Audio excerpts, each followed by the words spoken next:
इस सवाल में हो ये रहा है कि सर आपका जो मिरर है, आपका मिरर ओमेगा रेडियन पर सेकंड से घूमता है। अगर मिरर आपका ओमेगा, देखो मिरर जब थीटा से घूमता है तो रिफ्लेक्टेड रे कितने से घूमती है, 2 थीटा से। तो ये भी तो, ये अगर मिरर आपका ओमेगा स्पीड से घूम रहा है तो आपकी रिफ्लेक्टेड रे की स्पीड क्या होगी, 2 ओमेगा। तो ये 2 ओमेगा रेडियन पर सेकंड से आपकी रिफ्लेक्टेड रे घूमेगी। हाँ सर, ये बात समझ में आ गई। अब बात तुम यहाँ समझो, जो सर्कुलर मोशन मैंने आपको पढ़ाया था, सर्कुलर मोशन में मैंने आपको क्या चीज बताई थी कि सर्कुलर मोशन में किसी भी पॉइंट पर अगर मुझे वेलोसिटी निकालनी है, अगर ये सर्कुलर पार्ट पे जो वेलोसिटी निकालनी है उसकी वैल्यू क्या होती है, सर उसकी वैल्यू होती है v इक्वल टू ओमेगा, और वो परपेंडिकुलर होता है रेडियस से। क्या ये सारी चीज बताई थी आपको? हाँ सर, आपने चीज बताई थी। मान लो, वैसे सवाल में दे नहीं रखा तो मैं दे रहा हूँ कि मान लो कि ये जो रेडियस बन रहा है ये r का रेडियस बन रहा है। वैसे ये डेटा देना चाहिए था आपको, मैंने दे दिया नहीं डेटा। ये रेडियस r बन रहा है, मतलब ये सेंटर है मान लीजिए और रेडियस r बन रहा है। तो इस पॉइंट की वेलोसिटी क्या हो जाएगी, इस पॉइंट की वेलोसिटी सुनना, इस पॉइंट की वेलोसिटी क्या हो जाएगी? क्या ये एक सर्कल पे पड़ रहा है कि नहीं पड़ रहा है? हाँ सर, सर्कल पड़ रहा है। अगर सर्कल पड़, अब सवाल तुम्हारे सामने ये है कि ये सर्कुलर स्क्रीन वाला पार्ट है, ये वाला पार्ट क्या है, सर्कुलर स्क्रीन का। समझने में बहुत इजी है पर फिर भी समझो। ये सर्कुलर स्क्रीन वाला पार्ट है, ये सेंटर है, यहाँ से दूरी क्या है आपकी, रेडियस r है।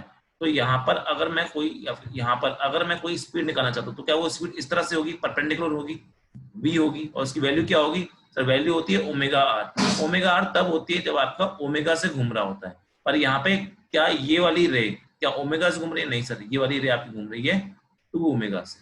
तो ये v की वैल्यू क्या हो जाएगी, 2 omega into r, 2 omega into 2 omega into r will be और वैल्यू। तो बच्चों जो आंसर निकल के आएगा ना वो क्या होगा आपका, 2 ओमेगा r विल बी। मैंने गलती कर दी थी, क्वेश्चन मैंने आपको याद नहीं दिया था। आई होप कि अगर किसको समझ नहीं आया वापस सुनो। सवाल क्या बोल रहा था, सवाल आपसे ये बोला था, समझो सवाल को, देखो यहाँ पे सवाल क्या बोला था सुनो। सवाल में ये बोला था कि आपका एक मिरर है और ये एक इंसिडेंट रे से पड़ रही है, रिफ्लेक्टेड निकलती है, रिफ्लेक्टेड जाके एक स्क्रीन से टकराती है और स्क्रीन पे आपका पड़ता बनता है, स्क्रीन पे बनता है आपका स्पॉट। अगर स्क्रीन पे स्पॉट बनता है, हाँ कार्तिक मैं क्या कर सकता हूँ यार, ये पहले बताना चाहिए था ना। लिंक पे क्लिक करो, चलो कल ट्राई करेंगे, ठीक है। अभी 10 साढ़े 10 तक।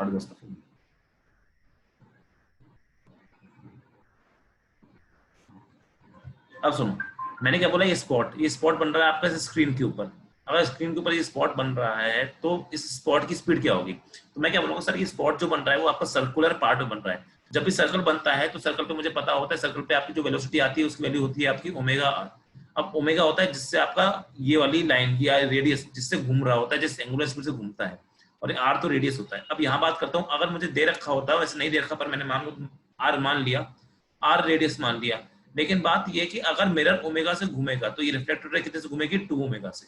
अगर 2 ओमेगा से घूमेगी तो यानी यहाँ पर जो वेलोसिटी निकल के आएगी लीनियर वाली, यानी ये वाली, उसकी वैल्यू क्या होती है, v equal to omega r। Omega क्या लेना पड़ेगा आपको, 2 लेना पड़ेगा। और यहाँ पे बस सवाल ये था कि 2 ओमेगा लेना, और सवाल में बस इतना कंसेप्ट था कि आपको यहाँ पे ओमेगा की जगह पे 2 ओमेगा लेना और कुछ नहीं। आई होप कि सवाल समझ में आया हो, ठीक है। चलो बेटा नेक्स्ट सवाल करते हैं अपन। नेक्स्ट सवाल क्या है, नेक्स्ट सवाल सेम टू सेम सवाल है, बस सवाल में फिर भी काफी फर्क पड़ गया है। सवाल सुनो, सवाल इस बार क्या चेंज किया है, सेम टू सेम सवाल क्या है आपका कि मैंने इस बार आपकी एक प्लेन मिरर लिया यहाँ पे मैंने एक प्लेन मिरर ले लिया, ठीक है। हाँ सर ले लिया, ये प्लेन मिरर हो गया। वही वाली चीज करेंगे अपन वापस से। और मैंने क्या किया, यहाँ पे फिर से आपकी एक इंसिडेंट रे मारी है, यहाँ पे फिर से आपकी एक इंसिडेंट रे डाली है, यहाँ से डाल दी, ठीक है समझ गए। ये भी दूसरी इंसिडेंट रे डालने की फिर में यहाँ से क्या होगा, रिफ्लेक्शन होगा। बस इस बार गड़बड़ क्या हो गई, जैसे पिछले बार आपका हो रहा था सेम टू सेम है, बस पिछले बार सर्कुलर स्क्रीन थी, इस बार मैंने आपकी फ्लैट स्क्रीन ले ली, जैसे दीवार पे आप टांग देते हो। इस बार मैंने आपकी स्क्रीन कैसे ले ली है, इस बार मैंने आपकी एक यहाँ पे फ्लैट स्क्रीन ले ली है, इस तरह से। कैसी स्क्रीन है आपकी, फ्लैट स्क्रीन, इस तरह से स्क्रीन है, ठीक है। तो इस बार आपसे वही सवाल पूछ रहा है। सवाल क्या है, फिर से सवाल सेम टू सेम सवाल है कि अगर मैंने मिरर को ओमेगा से घुमाया, अगर मैंने मिरर को ओमेगा से घुमाया, तो बताइए ये जो स्पॉट बन रहा है, ये जो स्पॉट बन रहा है इसकी स्पीड क्या होगी। ये क्या है आपका, ये स्क्रीन है। अगर जो ये स्पॉट बन रहा है इसकी स्पीड क्या होगी। काफी अच्छा क्वेश्चन है, मतलब काफी ज्यादा अच्छी क्वेश्चन कैटेगरी में आता है क्वेश्चन, थोड़ा सा अच्छा है। इसमें वेक्टर का यूज करना पड़ेगा और सर्कुलर मोशन का, दोनों का यूज करना पड़ेगा। तो ट्राई करो, किसी का आंसर आ सकता है तो बताओ, ट्राई करो, फिर मैं बताऊंगा, मैं तो बताऊंगा। वो देखते हैं किसी को आता है नहीं आता है क्वेश्चन, ट्राई करो। अच्छा क्वेश्चन है, सिंपल क्वेश्चन नहीं है। एक और बात याद रखना, जब भी आपकी वेलोसिटी लेनी है स्क्रीन पे, तो स्क्रीन की जो भी वेलोसिटी होती है स्पॉट की, वो हमेशा अलोंग द स्क्रीन होती है। मैंने आपको बता दिया, जितना मुझे बताना था मैंने आपको बता दिया। मतलब क्या क्या कुछ एक चीज और दे रखी है, मैं पिछली बार देना भूल गया था। यहाँ से लेकर यहाँ तक का डिस्टेंस आपका d है, और ये इस टाइम पे एंगल बना रहा है थीटा। इस पॉइंट ऑफ टाइम पे कितनी वेलोसिटी होगी स्पॉट की।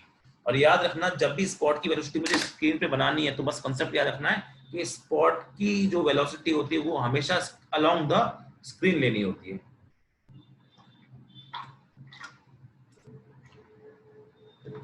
अलोंग से मेरा मतलब क्या हो जाएगा कि आपको कंपोनेंट ऑफ वेलोसिटी लेना है, अलोंग द स्क्रीन लेना है, बस वो वाली बात है।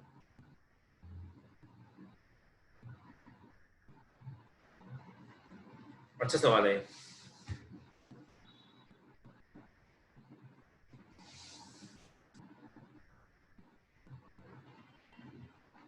अच्छा सवाल है, मुझे तो लगता नहीं कि सही हो पाएगा ये। चलो एक काम खेलते हैं, तुक्का तुक्का खेलते हैं। सवाल वही सवाल लेके दो मैं आपके सामने। सवाल है आपका, फाइंड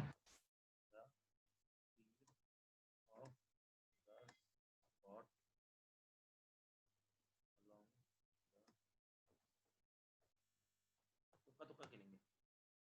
तुक्का क्या होता है? तुक्का तुक्का क्या, आपको पता नहीं आंसर, फिर भी आप माने कुछ आंसर बताने की कोशिश करना।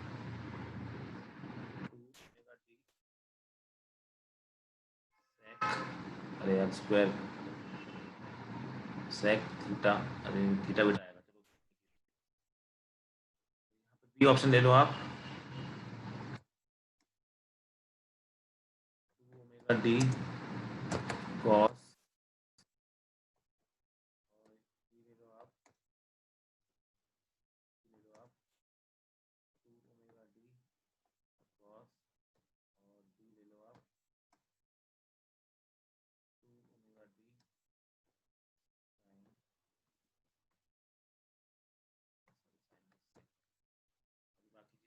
बताना कहाँ से सही आएगा। कोई बच्चा उसका मैं सोल्यूशन भेजेगा तो मैं उसको, और अच्छा एक ऑप्शन और डाल देते हैं अभी, मुझे आंसर आया 2 ओमेगा डी साइन।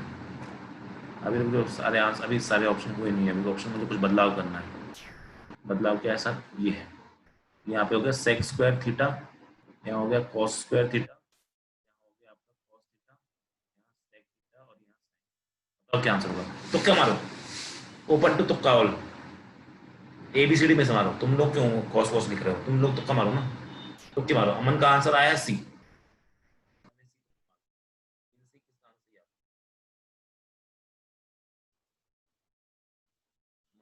ने भी सी मारा है, omega t sine sine theta, तो माइनर जी का answer 2 omega t sine theta, मतलब आपने टी मारा है, जीवनदीप ने टी मारा है, ठीक है, मीनू जी ने सी मारा है, इंशा जी ने सी मारा है। और बचाओ, बताओ आंसर।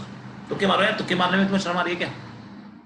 तुक्के मारो, जितना तुक्के मारोगे उतना फिर बाद में तो मुझे करना ही है। क्वेश्चन अच्छा है, क्वेश्चन आया हुआ है एग्जाम में, ये क्वेश्चन सबसे अच्छी बात है, ये क्वेश्चन आपका नीट में भी आया है, और बहुत अच्छा क्वेश्चन कैटेगरी में, और ये क्वेश्चन IIT में भी आया है, और एक स्टैंडर्ड क्वेश्चन है जो कि हर टीचर करवाते ही है।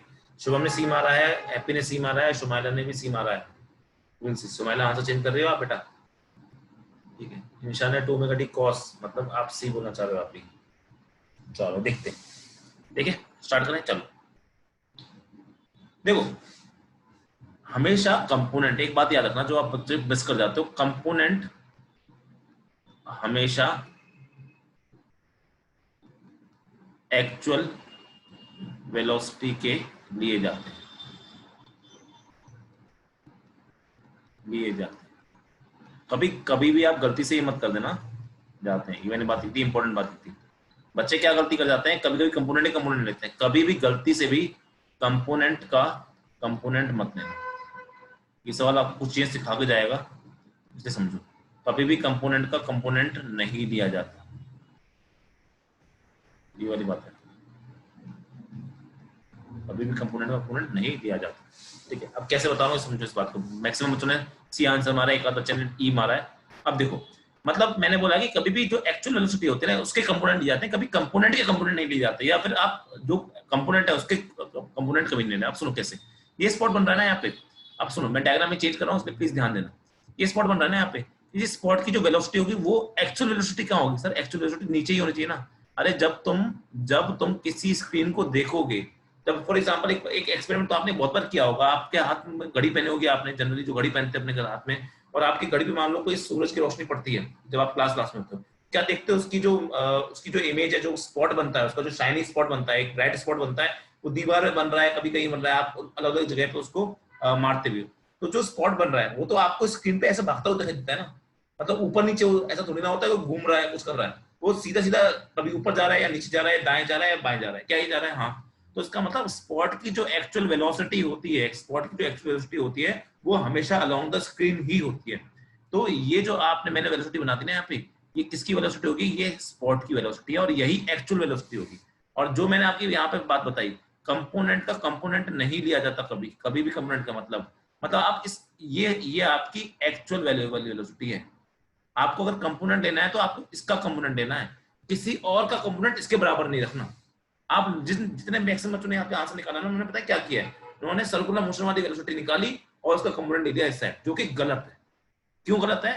क्योंकि आपने क्या किया, आपने ये किया, आपने पता है क्या किया, आपने ये वाली वेलोसिटी निकाली, ठीक है, और फिर बोला सर यहाँ पे इसका मैं ये वाला कंपोनेंट ले लूंगा या ले लूँ, ये किया होगा सबने, और उनको ये होगा। पर ये गलत है। क्यों गलत है? अरे ये वाली वेलोसिटी तो एक्चुअल है ही नहीं। ये वाली एक्चुअल वेलोसिटी तब होती ना बच्चों, जब आपका सर्कुलर मोशन हो रहा होता। क्या इसका सर्कुलर मोशन हो रहा है क्या? जब सर्कुलर मोशन हो ही नहीं रहा, तो आपने ये वाली वेलोसिटी को एक्चुअल मान किसे लिया? इसलिए बोल रहा हूँ, इस सवाल आपको बहुत सी चीज समझा के जाएगा। आपकी जो एक्चुअल वेलोसिटी होती है वो हमेशा अलोंग द स्क्रीन होती है। पिछले बार स्क्रीन सर्कुलर थी, इसलिए आपकी सर्कुलर वाली जो वेलोसिटी आई थी वही अलोंग भी थी और वही एक्चुअल भी थी। पर इस बार आपकी स्क्रीन फ्लैट है, इस बार सर्कुलर मोशन नहीं हो रहा है, इसलिए आप इस वाली वेलोसिटी को इसका कंपोनेंट नहीं लोगे, क्योंकि वो पहले वो एक्चुअल वेलोसिटी है ही नहीं। सर ये बात समझ में आ गई, अच्छी, बहुत बहुत तगड़ी बात है। और ये जो समझ गया वही कुछ सवाल को आगे अटेम्प्ट कर पाएगा, और जो समझ गया वो तो समझ जाएगा कि भाई अब क्या करना है आगे, अब सुन क्या करना है। तो पर निकालेंगे कैसे फिर? पहली गलती आप लोगों ने ये करी है कि जिन्होंने भी 2 omega t sine theta answer दिया, जिन्होंने भी 2 ओमेगा टी साइन थीटा, उनका तो पहली गलत है, साइन थीटा या कोस थीटा होती है, उनका फिर भी गलत है। क्यों? अरे बेटा ये सर्कुलर थोड़ी ना है। मैं कह रहा था अगर ये सर्कुलर होता तो तुम चाहे ये वाला डिस्टेंस लो, चाहे तुम ये वाला डिस्टेंस लो, क्या सब डी ही डी होते? चाहे तुम ये वाला डिस्टेंस लो, चाहे तुम कोई भी डिस्टेंस, क्या सब सब डी होते? हाँ सर, सब सब डी होते। लेकिन दिक्कत वाली बात है कि सर ये तो फ्लैट है ना, ऐसे है ना। अगर ये चीज ऐसे है तो तुम कैसे कह सकते हो कि ये डी और ये डी बराबर होंगे? क्या तुम्हें ये डी और क्या ये डी बराबर दिख रहा है? क्या ये वाला डिस्टेंस टोटल, क्या ये इस डी के बराबर दिख रहा है क्या तुमको? मुझे तो नहीं दिख रहा। तो तुमने उसको कैसे मान लिया कि तुमने इसको इसको पहली बात इसको डी कैसे ले लिया? ये तो डी हो ही नहीं सकता, क्योंकि सर्कुलर होता तो आपका रेडियस हमेशा बराबर होता है। यहाँ तो रेडियस तुमने डी मान लिया, तो पहली गलती तो वो कर दी। समझ में आ रहा है? पहली गलती तो आपने वो कर दी। अब फिर कैसे करेंगे सर? तो पहला काम है आपका ये लेंथ निकालना। पहला काम है आपका लेंथ निकालना। सर कैसे निकालेंगे लेंथ? तो समझो, अगर मैं इस ट्राइंगल को बनाता हूँ, मैं फिगर में सारी चीजें कर रहा हूँ, इसलिए कोई भी चीज मिस मत कर जाना। मैं फिगर में सारी चीजें मेंशन कर रहा हूँ, इसलिए प्लीज कुछ मिस मत कर जाना। तो कुछ भी मिस करोगे तो आपका गायब हो जाएगा वहां पे। जी, अब देखो ये क्या है, आप इस ट्राइंगल को देखना। अच्छा सवाल है, बार बार नहीं बताया जाएगा, इसलिए अभी ध्यान। इस ट्राइंगल को देखना, क्या ये राइट ट्राइंगल है? हाँ सर राइट ट्राइंगल। देखो इस ट्राइंगल को देखना, मैं राइट ट्राइंगल बना रहा हूँ। अगर इस ट्राइंगल को देखें तो ये ट्राइंगल ऐसे है, ये ट्राइंगल ऐसे है, और ये ट्राइंगल आपका इस तरह से राइट ट्राइंगल, ठीक है। और इसमें अगर मैं बात करूं कौन कौन सा डिस्टेंस कितना है, सर ये वाला डिस्टेंस d है, नीचे वाला डिस्टेंस d है, ये थीटा है, और मुझे ये वाला डिस्टेंस पता करना है। अगर ये वाला डिस्टेंस पता करना है तो ये कितना होगा? मान लो ये आपका y है, तो क्या मैं लिख सकता हूँ cos theta is equal to, क्या वो होता है बेस अपॉन हाइपोटेन्यूज, तो क्या मैं d अपॉन y लिख सकता हूँ? हाँ से लिख सकता हूँ। क्या यहाँ से मैं आपका d is equal, sorry y निकालना है ना, y इज इक्वल टू, क्या मैं d बाई cos थीटा लिख सकता हूँ? हाँ सर लिख सकता हूँ। तो क्या आपका जो y निकल के आएगा वो आपको क्या आ जाएगा? d sec थीटा निकल के आएगा। जो आपका y निकल के आएगा वो क्या निकल के आएगा आपका? It will come out to be d sec theta. बच्चे आज इतना तंग कर रहे हैं।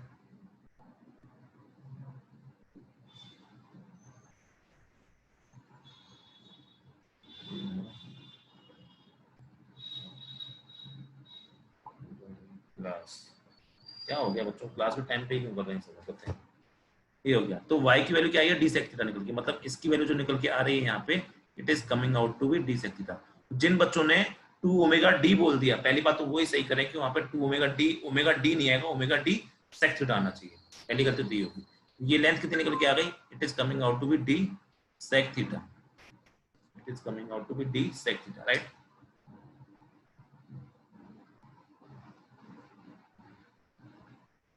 अब सुनो, अगर ये डी सेक थीटा निकल के आ गई, अब क्या करना है, अब आप इसको एक सर्कुलर मोशन की तरह का सोचते हो। अब वापस आते हैं सवाल पे, आप सुनो, मान लो कि सवाल देखो अच्छा है, सवाल आपको टाइम तो लगेगा सॉल्व करने पर, एक बार समझ में आ गया तो बहुत अच्छा है। अब ये स्पॉट था, इस स्पॉट की यहां से दूरी कितनी है सर, यहां से दूरी है आपकी डी सेक थीटा, समझ में आया तो अच्छा, बना याद तो करना ही अंत में, ये डी सेक थीटा।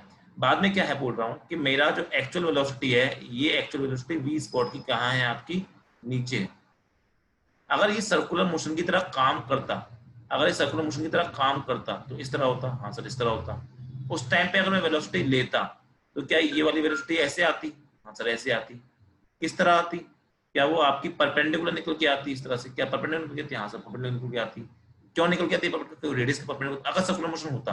अच्छा क्या वैल्यू निकल के आती सर, अगर मेरा मिरर ओमेगा से घूम रहा है तो ये रिफ्लेक्टेड रे किससे घूमेगी, 2 ओमेगा से घूमेगी, तो ये वाली वेलोसिटी क्या निकल के आएगी, रोटेशन वाली, तो वो निकल के आती मेरी 2 omega d sec theta, 2 omega d sec theta निकल के आती। ये भी समझ में आ गया, समझ में आ गया 2 ओमेगा डी सेक थीटा क्यों नहीं है, क्योंकि आपकी ये लेंथ डी सेक थीटा, हाँ सर ये भी समझ में आ गया। अब आगे बात सोचो, बात ये है कि ये है आपका एक्चुअल वेलोसिटी, और हमेशा कंपोनेंट बच्चों हम एक्चुअल वेलोसिटी की लेते हैं, कंपोनेंट की नहीं लेते हैं। तो इसका मतलब ये जो है ना, अब एक बात याद करो, जब मैंने कंपोनेंट लेना सिखाया था तो मैंने क्या बताया था कि अगर आपका इस तरह से आपका वैल्यू है ए, तो क्या ये परपेंडिकुलर होता है, तो इसका इधर कंपोनेंट लेते हैं, इसका इधर कंपोनेंट लेते हैं, राइट। अगर मैं इसका कंपोनेंट लूंगा इस तरफ, तो मुझे ये एंगल कितना है वो पता करना पड़ेगा। अच्छा सर अगर मुझे दे रखा है सवाल में, अगर ये थीटा है तो ये कितना होगा सर, ये 90 माइनस थीटा होगा। अगर ये 90 माइनस थीटा होगा तो ये कितना होगा सर, ये थीटा हो जाएगा। क्यों, क्योंकि टोटल 90 है ना, ये थीटा, ये 90 माइनस थीटा, ये टोटल 90, तो ये कितना हो जाएगा, ये थीटा हो जाएगा। ये थीटा निकल के आ गया। तो मैंने क्या, हमेशा एक्चुअल वेलोसिटी का कंपोनेंट लेना है, यानी इसका कंपोनेंट अगर मैं इस साइड लूं तो क्या होगा, कैसे बताया था मैंने आपको कि जिसके साथ थीटा बनता है वो कौन सा होता है, वो कॉस वाला होता है, ये बताया था ना, जिसके साथ में थीटा होता है उसका कॉस वाला लेते हैं। तो मतलब मैं वी स्पॉट का अगर इस तरफ लेता हूं कंपोनेंट, तो देखो तो क्या निकले आएगा, मैं बोलूंगा v spot into cos theta, क्या वो और कुछ नहीं, क्या वो वी आर के बराबर आना चाहिए, हाँ सर आना चाहिए। अच्छा वी आर की वैल्यू कितनी है सर, वी आर की वैल्यू है आपकी जो मेरे सामने लिखी हुई, it is 2 omega d sec theta, 2 omega d sec theta, सही है। अब इस कॉस को उठा के ले जाओ, मुझे वी स्पॉट ही तो निकालना था, वी स्पॉट कितना निकल के आ जाएगा, 2 ओमेगा डी, यहाँ सेक है और डिवाइड बाय कॉस थीटा, मैं जानता हूँ 1 बाय कॉस कितना होता है, सेक होता है, यानी सेक भी ऊपर आ जाएगा, आंसर क्या हो जाएगा 2 omega d sec square theta. V spot की वैल्यू बच्चों ये निकल के आएगी।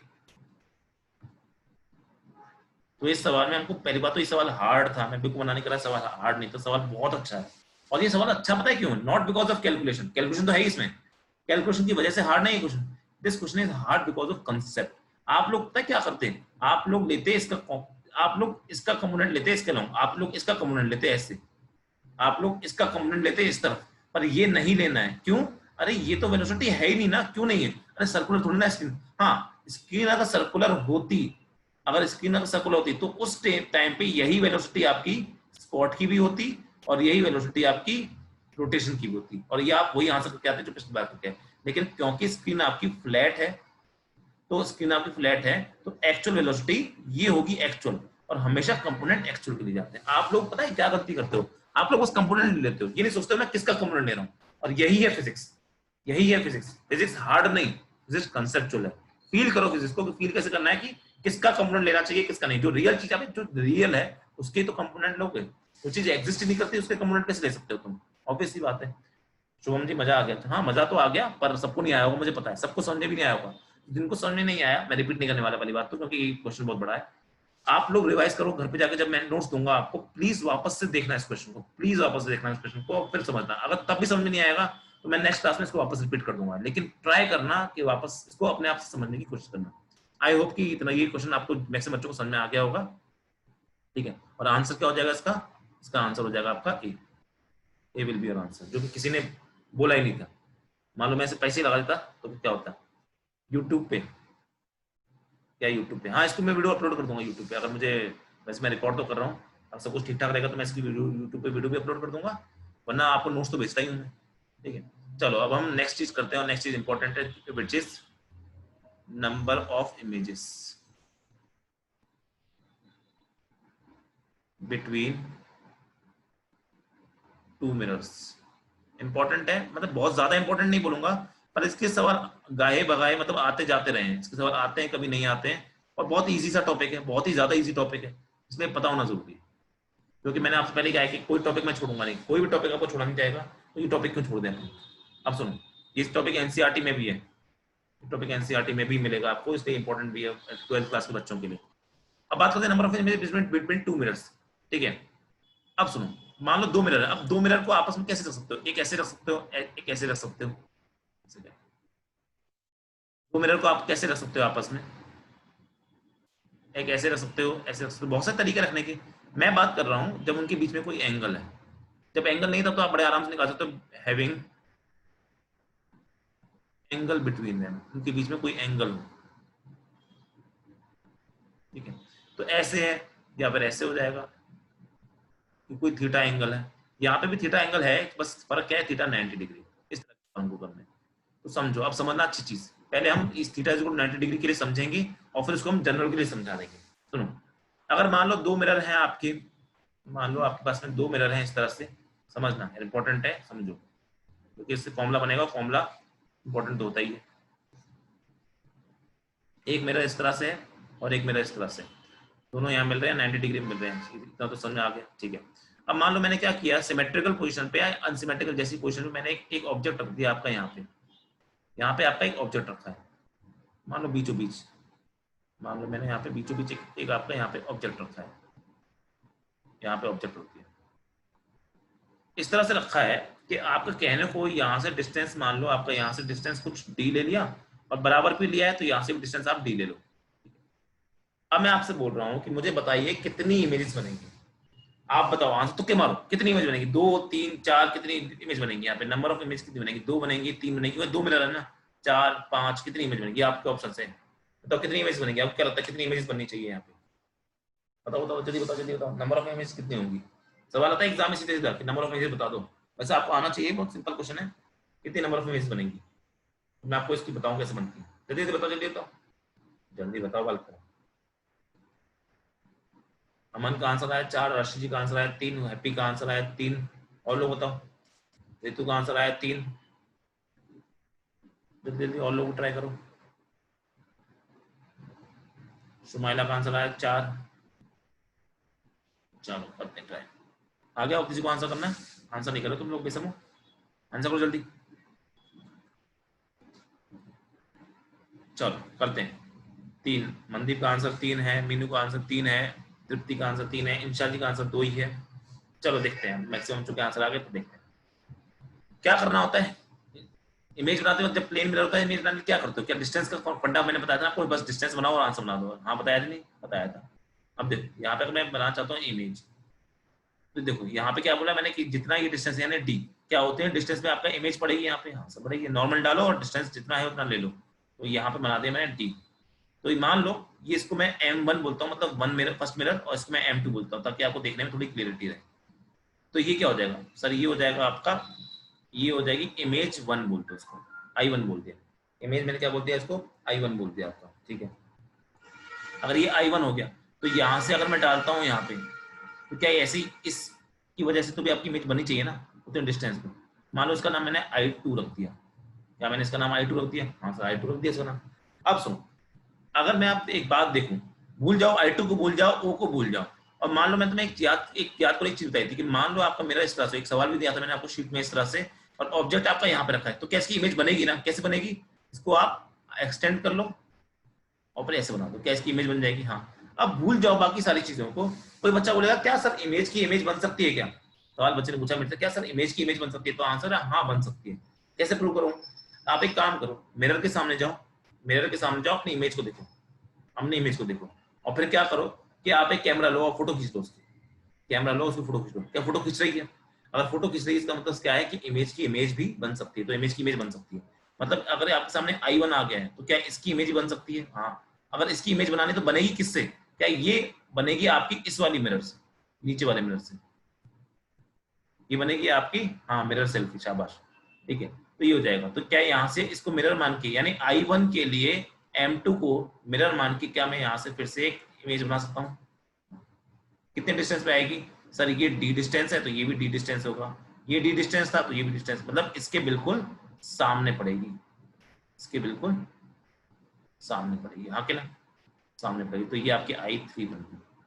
अब कोई बच्चा बोलेगा सर ऐसे I2 की तो बना सकते हो, बिल्कुल बना सकते हैं, बिल्कुल बना सकते हैं। I2 की बनाते हैं, तो I2 के लिए क्या करेंगे? I2 के लिए हम इस मिरर को एक्सटेंड कर लेंगे, I2 के लिए हम इस मिरर को एक्सटेंड कर लेंगे। अगर इस मिरर को एक्सटेंड करेंगे तो I2 की जब इमेज बनाता हूँ तो क्या यहाँ से वो डी दूरी पे है, यहाँ से ये भी डी दूरी पे होगा, तो एक्चुअली में I4 जो बनने वाली है ना वो वापस I3 के ऊपर ही बन जाएगी। जो I4 बनने वाली है वो आपकी I3 पे ही बन जाएगी। मैं क्या कह रहा हूँ, जो I4 आपकी बनने वाली है वो I3 के ऊपर ही बन जाएगी। इसका मतलब I4 अलग नहीं है, I3 है। तो टोटल नंबर ऑफ इमेजेस क्या बन रही है? Sir total number of image बन रही है I1, I2 और I3, हाँ कि ना। तो नंबर ऑफ इमेजेस कितनी हो गई? नंबर ऑफ इमेजेस हो जाती है आपकी यहाँ पे 3 हो जाती है। कब? जब एंगल क्या है between mirrors, angle between mirrors है आपका 90 डिग्री। आई नहीं आई बस में? अब ये वाला केस तो बहुत ही ज्यादा सिंपल था, इसलिए आपने इसमें इजीली बना दिया। लेकिन अगर कल को 60 डिग्री आ जाए, 30 डिग्री आ जाए, 45 डिग्री आ जाए, तब थोड़ी ना ऐसे बनाते बैठे होगे, कितनी इमेज बनाओगे? तो उसके लिए हमें एक फॉर्मूला, ड्राइव नहीं, फॉर्मूला मैं लिखवाऊंगा आपको सीधा सीधा, और उसको आपको याद रखना है।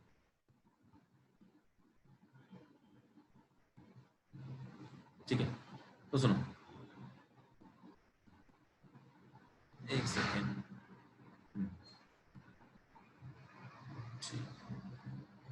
अब मैं क्या बोल रहा था, यहाँ फॉर्मूला मैं यहाँ पे लिखने वाला हूँ, और ये फॉर्मूला आपको याद रखना, formula for number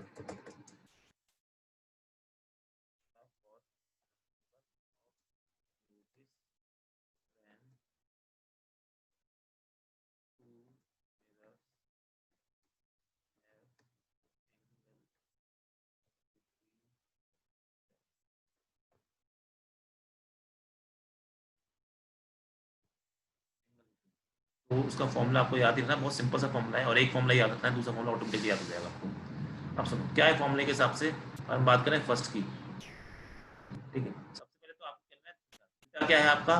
angle between two mirrors, theta is the angle between two mirrors. ये हो गया। तो आपको क्या याद रखना है बच्चों? फॉर्मूला, फॉर्मूले के हिसाब से एक चीज याद क्या रखनी है, if first, if 360 by theta, मतलब डिग्रीज में सॉल्व कर रहा हूं मैं, if 360 by theta is E1, और पोजीशन आपकी जो ऑब्जेक्ट रखा है वो चाहे सिमेट्रिकल रखा हो, सिमेट्रिकल मतलब बीचों बीच रखा हो, और अनसिमेट्रिकल, चाहे सिमेट्रिकल पोजीशन में रखा हो चाहे अनसिमेट्रिकल बीचों बीच रखा हो चाहे ना रखा हो। ठीक है, अगर सर अगर एक्सपेंड ऑब्जेक्ट हुआ, जब भी बेटा, हाँ चलो मैं बताता हूँ, अगर ऑब्जेक्ट एक्सपेंड वाला होता है तो मैंने क्या बताया था, जब भी आपका ऑब्जेक्ट एक्सपेंड टाइप का होता है तो क्या आप इन दोनों को पॉइंट पॉइंट पॉइंट मान लेते हो, इसको ऑब्जेक्ट 1 मान लो, इसको ऑब्जेक्ट 2 मान लो, इसके लिए बनाओ, इसके लिए बनाओ, और बाद में जो भी इमेज बने उसको ज्वाइन कर दो, बाद में जो भी बने इमेज। पर इतने लंबे चौड़े इतने हार्ड सवाल नहीं आते एग्जाम में, पॉइंट ऑब्जेक्ट के लिए आता है। अगर 360 बाय थीटा इवन, इवन का मतलब जीरो, जीरो नहीं, 2 आ जाए, 4 आ जाए, 8 आ जाए, सारे नंबर आ जाए, 6 आ जाए, तो उस केस में आपका जो नंबर ऑफ इमेजेस होंगी, फॉर्मूला याद रखना है, बहुत इजी फॉर्मूला है, नंबर ऑफ इमेजेस क्या होंगी आपकी, कैसे याद है? 90 वाले में, 90 वाले में 360 बाय थीटा कितना होता है? 90, ये आता है 4, पर इमेज कितनी बनी थी? 3, यानी 1 माइनस करना है, तो आपको ये करना है यहाँ पे। आपका आंसर हो जाएगा 360 by theta, 360 degree by theta -1, ये हो जाएंगे आपकी नंबर ऑफ इमेजेस। अच्छा, अगर ऑड हो गया तब क्या करोगे? तो उसमें आपके दो केस है बच्चों। ये 365, वैसे ये वाला ऑड वाला सवाल आता बहुत कम है, कभी नहीं, मतलब मुझे बहुत ही कम देखने को मिला है। इसमें बनते हैं दो केस। अगर कुछ ना बोला हो तो आपको सिमेट्रिक वाला लेना है, अगर कुछ बोला गया हो तो आपको बोल ही देगा अनसिमेट्रिक। वैसे सवाल पूछे नहीं जाते पर फिर भी मैं लिखवा रहा हूँ, सिमेट्रिकल वाला केस ही पूछा जाता है। तब इस केस में, इस केस में जो नंबर ऑफ इमेजेस होंगी, सिमेट्रिकल मतलब बीचों बीच रखा है, इस केस में आपकी जो नंबर ऑफ इमेज होंगी वो होगी आपकी 360 बाय थीटा। जो आपका बिल्कुल इवन वाला केस है, जो आपका इवन वाला केस है उसकी तरह ही वही फॉर्मूला होगा। अगर आप ऑड आ रहा है और सिमेट्रिकल आ रहा है तो ये बिल्कुल इवन वाले की तरफ होगा, यानी 360/θ-1। लेकिन नंबर ऑफ इमेजेस क्या हो जाएगी आपकी, जब आपका अनसिमेट्रिकल केस है उस टाइम होगा आपका 360/θ ही होगा, क्योंकि एक इमेज कम अच्छा, ये -1 क्यों किया, एक इमेज कम क्यों हो रही थी, एक इमेज इसलिए कम हो रही थी क्योंकि बाय सिमेट्रिकल होने की वजह से आपका एक पॉइंट पे दोनों इमेज एक ही पॉइंट पे आ रही थी, या ज्यादा I3 और I4 एक ही जगह पे आ रही थी, इसलिए आप -1 करते हो। वरना अगर अनसिमेट्रिकल होगा ऑड में तो आपका उस केस में वो दोनों सेम जगह पे नहीं आएंगी, इसलिए आपको एक और एक्स्ट्रा गिननी पड़ेगी। तो ये फॉर्मूला याद रखना है, ठीक है। आई होप ये समझ में आया होगा। चलो एग्जाम्पल करते हैं, आप लोग आंसर बताना। अगर दो उनके बीच में, मिरर के बीच में थीटा 60 डिग्री है, तो बताओ नंबर ऑफ इमेज कितनी होगी, बताओ। अगर दो मिरर के बीच का एंगल 60 डिग्री है तो नंबर ऑफ इमेजेस कितनी होगी, जल्दी बताओ, जल्दी बताओ। बहुत इजी क्वेश्चन है, ये आया हुआ क्वेश्चन एग्जाम का। 5 दिया, आंसर है 5। अगर 360 बाय एंगल फ्रैक्शन हुआ तो बेटा, अगर फ्रैक्शन हुआ तो वो आप यहाँ पे नहीं पढ़ोगे, चिंता मत करो, या तो ऑड आएगा या इवन आएगा। क्वेश्चन देने वाला भी तो होना चाहिए उसमें। फिर आपको अगर आपका 360 बाय डिग्री जो थीटा जो है, अगर वो ऑड या ऐसा नंबर आता है जो फ्रैक्शन आ रहा है, ठीक है, तो उस केस में आपको एक ही किस चीज बचती है, वो आपको डायग्राम बना के करना पड़ेगा। उस क्वेश्चन को आपको डायग्राम बना के ही करना पड़ेगा, और डायग्राम हार्ड केस होता है, इसलिए आपको फ्रैक्शन वाले केस नहीं आएंगे। मैक्सिमम बच्चों का आंसर आ रहा है 5, और 5 ही आना चाहिए। क्यों आना चाहिए, सिमेट्रिकल है क्या, सिमेट्रिकल से मतलब ही नहीं, क्यों, क्या पहले मैं सबसे पहले मेरा काम क्या होगा, 360 बाय थीटा चेक करना, या 360/60 जब करता हूं तो कितना निकल के आता है, 6। क्या ये इवन है, इवन में आपको सिमेट्रिकल अनसिमेट्रिकल चेक करना ही नहीं है, इवन में कभी भी आपको सिमेट्रिकल अनसिमेट्रिकल चेक करना ही नहीं है। तो क्या करना है, आप सीधे सीधे देखा इवन है, आपका नंबर ऑफ इमेजेस कितनी हो जाएंगी, नंबर ऑफ इमेजेस हो जाएंगी आपकी 360/60 -1, यानी 6 -1 यानी 5। बहुत सिंपल सा आंसर, ये क्वेश्चन एग्जाम का है वो क्वेश्चन है। क्यों दिया था, बस ये चेक करने के लिए कि आपको ये फॉर्मूला पता है कि नहीं पता है, और कुछ नहीं, ठीक है। आई होप ये वाली बात भी आपको समझ में आ गई होगी। चलिए अपन नेक्स्ट पे बढ़ते हैं। चलो अब एक सर्कल कॉन्सेप्ट, ये क्वेश्चन भी एग्जाम में आया हुआ है, आपको यहाँ पढ़ना है।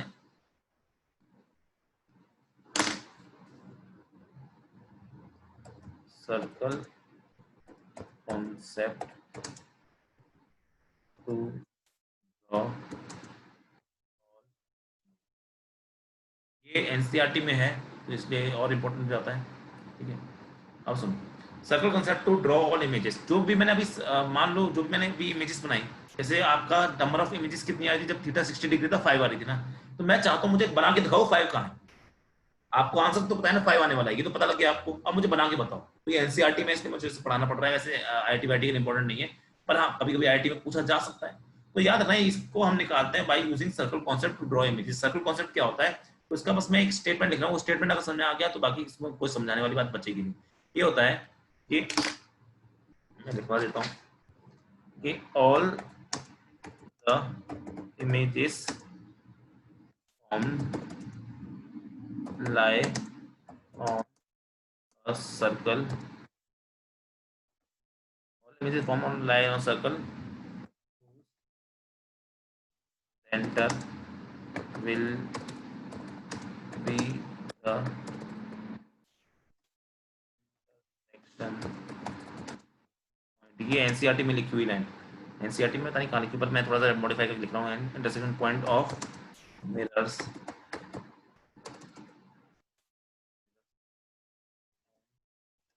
रेडियस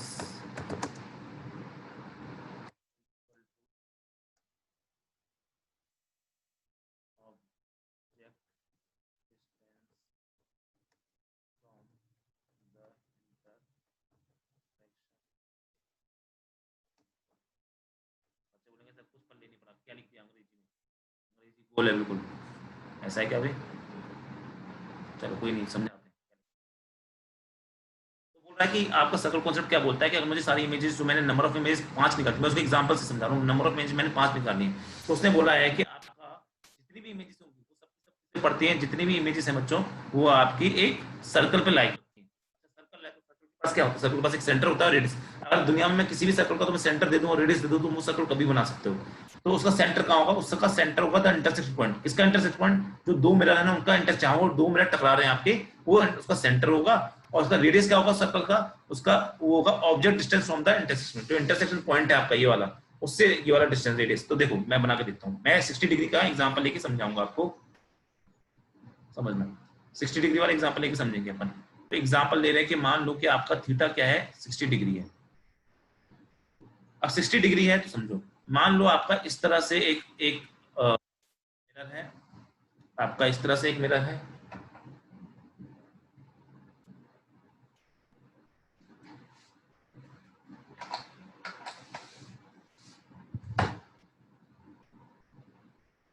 अरे चार्ज खत्म हो रहा है, ठीक है।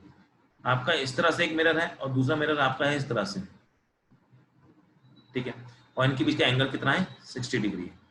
तो सवाल ने क्या बोला है कि इसको सेंटर ले लो, इसको, ठीक है, ले लिया, और यहां पर अगर ऑब्जेक्ट है, यहां पर कहीं ऑब्जेक्ट है तो इसको ले लो रेडियस के बराबर, इसको ले लो रेडियस के बराबर। अगर रेडियस है तो यहाँ पे ऑब्जेक्ट है, तो ऑब्वियसली ऑब्जेक्ट भी सर्कल पे लाई करना चाहिए, ऑब्जेक्ट भी सर्कल पे लाई करना चाहिए। ये वाली बात समझा भाई।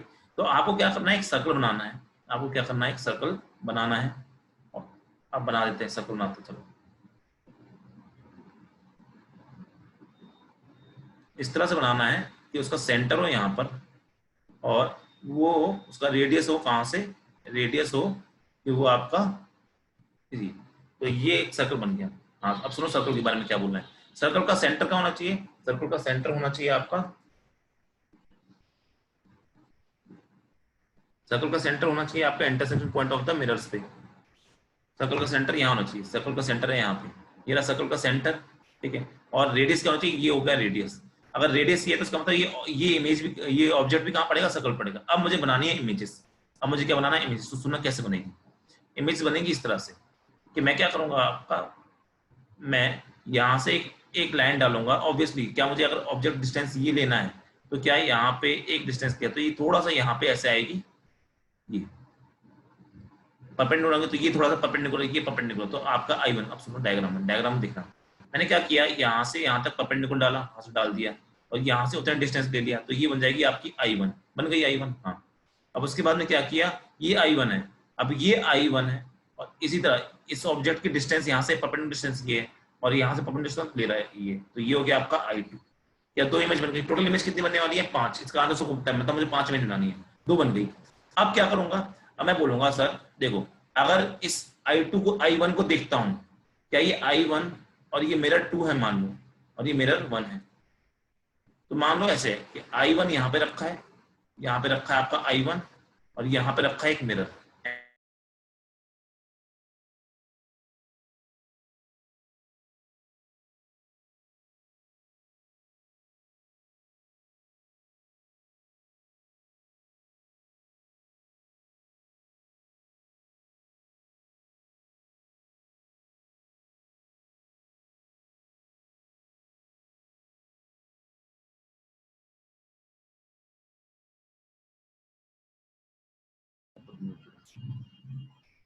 थोड़ी नेटवर्क प्रॉब्लम हो गई थी अरे यार, उस चक्कर में पूरा डायग्राम हट गया।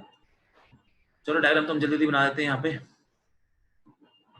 मैंने क्या बोला था आपका, इस तरह से सर्कल बन गया, और अगर मैं बात करूँ उसकी ऑब्जेक्ट इमेज की, इन सब की, तो ये इस तरह से आपका एक मिरर था, और दूसरा मिरर आपका इस तरह किस था, ठीक है, और यहाँ पे आपका ऑब्जेक्ट था। अब वापस समझो जल्दी, यहाँ पे आपका ऑब्जेक्ट कहीं बीचों बीच।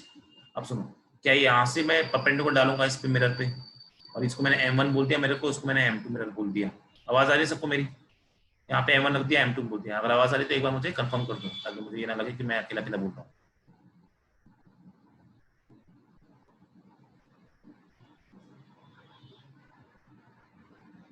ठीक है, वेरी गुड, थैंक यू। यहाँ पे हो गया, तो यहाँ पे से डाला, तो यहाँ से क्या इमेज बन जाएगी आपकी, यहाँ पे ये इमेज बन गई I1, ये बन गई आपकी इमेज I1। अब सुनो, क्या मैं यहाँ, ये ऑब्जेक्ट है तो क्या यहाँ सेंट से ऐसे डालूंगा, सेंट यहाँ से परपेंडिकुलर, तो क्या इसकी इमेज कुछ यहाँ बन जानी चाहिए, हाँ सर कुछ बन गई यहाँ पे, तो ये बन गया I2। अब सोचो, अब I2 को भूल जाओ, O को भूल जाओ, पूरी दुनिया को भूल जाओ, I1 को देखो सर, यहाँ पे है मेरा I1 और यहाँ पर है मेरा M2। तो क्या आपकी M2 की वजह से अगर उसको एक्सटेंड करूंगा तो क्या इसकी इमेज कुछ यहाँ नीचे बननी चाहिए, हाँ बननी चाहिए। वो अच्छी बात है क्योंकि सब कुछ सिमेट्रिकल चल रहा है, तो वो ऐसे बनेगी बिल्कुल, यहाँ पे ये डिस्टेंस और ये डिस्टेंस के बराबर होना चाहिए, राइट। तो ये बन जाएगा आपका I3 बन जाएगा। क्या समझ में आई वाली बात, आई होप कि समझ में आई होगी। सिमिलरली अब सोचो कि आपका M1 रखा है ऐसे, M1 रखा है ऐसे, और आपका यहाँ सॉरी आपका यहाँ पे रखा है I2, ये रहा I2, ये रहा I2 और ये रहा मिरर 1। तो क्या मैं इस मिरर को एक्सटेंड करके जब करूंगा तो क्या यहाँ से आपकी इमेज बनेगी ऐसे जाते हुए और आगे बनेगी? तो क्या I2 को देखो, I2 से जब मैं इसको बढ़ाऊंगा आगे, यानी कि ये वाला डिस्टेंस इस तरह से लूंगा और इसको मैं आगे की तरफ एक्सटेंड करूंगा, तो यहाँ पे बन जाएगा आपका, ये बन गया I4 बन गया। क्या यहाँ तक सारी बात समझ में आई? हाँ, से सारी बात समझ में आई। अब ये कितनी इमेज बन चुकी है? एक इमेज बन गई, दो इमेज बन गई, ठीक है, और यहाँ पे आपकी सॉरी तीसरी I3 बन गई और I4 बन गई, यानी कितनी इमेज बची है आपकी? बची है आपकी एक इमेज और बची है। तुम ध्यान दो ना, तो तुम अगर ध्यान दो ये बन क्या रहा है, ये अगर सबको जोड़ दूं,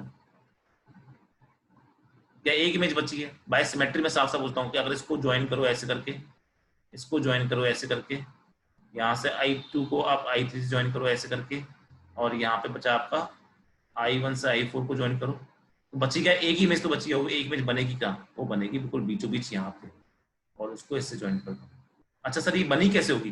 तो सोचो I4 है, I4 को, ये I4 है, यहाँ पे I4 है, और क्या I4 के लिए M2 ऐसा मिरर काम करेगा? हाँ सर काम करेगा। क्या इसकी इमेज यहाँ नीचे आ जाएगी? अब ये बची थी आखिरी वाली इमेज यानी I5, और इसको फिर आपने इससे ज्वाइन कर दिया। तो ध्यान दो ना, तो आपका एक हेक्सागन बन रहा है। क्या बन रहा है आपका? हेक्सागन। तो इस तरह से अब ये होता है सर्कल कॉन्सेप्ट। ये क्या बता दिया मैंने? इसको मैंने बोल दिया आपका सर्कल कॉन्सेप्ट। तो सर्कल कॉन्सेप्ट क्या बोलता है? सर्कल कॉन्सेप्ट ये बोलता है, circle concept says that all the images, अगर मैं वो लिख दूं उसको वापस, क्योंकि वो वाली स्लाइड चली गायब हो गई है। अगर मैं बोलूं सर्कल कॉन्सेप्ट क्या होता है, तो इसका मतलब है आपका all the images will be a circle whose centre, कहाँ पे होगा उसका centre? At the intersection point of mirrors, और उसका रेडियस किसके बराबर होगा? Radius will be equal to distance, या फिर शॉर्ट में लिखूं object distance from intersection.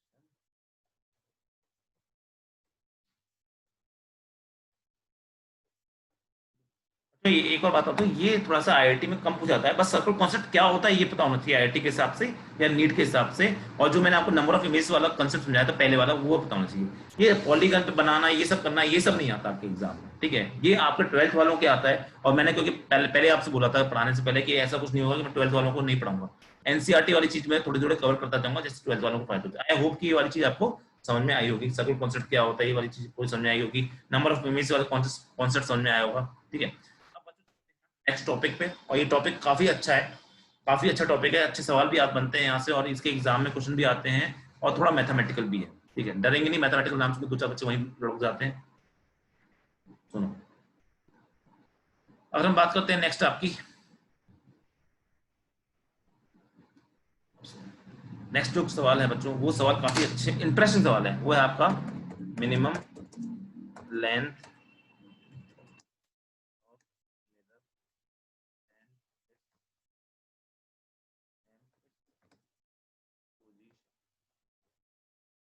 Minimum length of mirror and its position की बात करने वाले हैं हम यहाँ पे, ठीक है? तो सुनना, मतलब कि सवाल क्या है? सवाल ये है, तुमने कभी देखा है कि मैंने अभी इस चीज पहले बताई थी आपको, मान लो आपके हाथ में एक छोटा सा मिरर है, आप उस मिरर में अपने पूरे चेहरे को देखना चाहते हो। आपका छोटा सा जो मिरर है, जो जनरली आप जनरली यूज करते हो, आप छोटा सा मिरर है और आप उसको ऑब्जर्व करो, तो उसमें आप अपना पूरा चेहरा देखना चाहते हो, तो अब इतने छोटे मिरर में पूरा चेहरा आ भी जाता है। कैसे आता है? अब आप देखना भी चाहते हो, तो आप उसको दूर करोगे अपने, और उसको अपनी आंखों से दूर करना चाहोगे क्या? अच्छा मेरी वीडियो सबको दिखाई दे रही नहीं दे रही, पहले ये बताओ, मेरी वीडियो सबको दिखाई दे रही है? मेरी शक्ल दिखाई दे रही नहीं दे रही? वीडियो से मेरा कहने का मतलब ये है, मेरी शक्ल दिखाई दे रही है ना, क्योंकि मैं आप उसको आपको मेरी शक्ल मतलब मेरी शक्ल नहीं दिखनी है आपको, मतलब मैं आपको वीडियो में जो दिखाना चाहता हूँ वो दिखा रहा हूँ, ऑब्जेक्ट से मिला, हाँ बिल्कुल। तो अब सवाल ये है आपका, ठीक है? दो चार बच्चों ने बता दिया, काफी। अब सुनो, देखो ये वीडियो में देखो मुझे,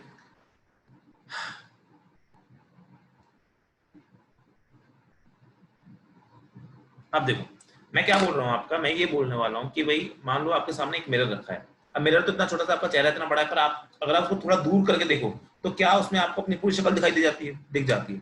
अब सवाल ऐसे आने वाले हैं, सवाल कैसे आने वाले हैं कि अगर आपको अपनी पूरी शक्ल देखनी है या आपको अपनी पूरी बॉडी को देखना है, आप ड्रेसिंग टेबल देखते हो ना, ड्रेसिंग टेबल आपकी हाइट से तो छोटी होती है ना, लेकिन क्या ड्रेसिंग टेबल में तो आप अपनी पूरी हाइट को देख लेते हो, आपकी टांगे भी दिख जाती है उसमें अक्सर, और आपकी शक्ल और आपकी आंखें और आपके सर के ऊपर जितने बाल हैं सब कुछ दिख जाता है, क्योंकि बाला बनाते हो उसके सामने, ठीक है, तो सब कुछ दिख जाता है। तो लेकिन वो मिरर तो छोटे लेंथ का था, मिरर तो छोटे लेंथ का था, पर छोटे लेंथ की वजह से ऐसा थोड़ी ना कि इमेज नहीं बनती, छोटे मिरर की वजह से भी लेंथ तो इमेज तो पूरी बनती है, बस आप कहां से देख रहे हो ये इंपॉर्टेंस होती है।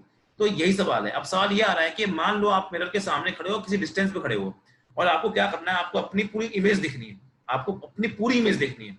तो सवाल ये आता है, बताओ आपको मिनिमम लेंथ ऑफ मिरर कितनी चाहिए, आपको कितना लंबा मिरर होना चाहिए, वो कितनी चाहिए ताकि आप अपनी पूरी इमेज देख पाओ, और दूसरी बात जमीन से वो कितनी ऊपर ही होना चाहिए। ऑब्वियसली ये भी तो डिपेंड करता है कितना ऊपर कितना नीचे रखा है आपने उसको, जमीन से वो कितना ऊपर होना चाहिए और कितना आप कितना लेंथ होनी चाहिए उस मिरर की, ये दो सवाल बनते हैं और उसी को हम यहाँ पे करना सीखेंगे। तो सुनो, तो कैसे निकालेंगे वो आपको, मेरे ख्याल से सबको मैंने वो कांसेप्ट सिखाया है, सिमिलर ट्रायंगल वाला कांसेप्ट, सिमिलर ट्रायंगल वाला कांसेप्ट यूज करना है, इसमें कुछ नई चीज नहीं यूज करनी है।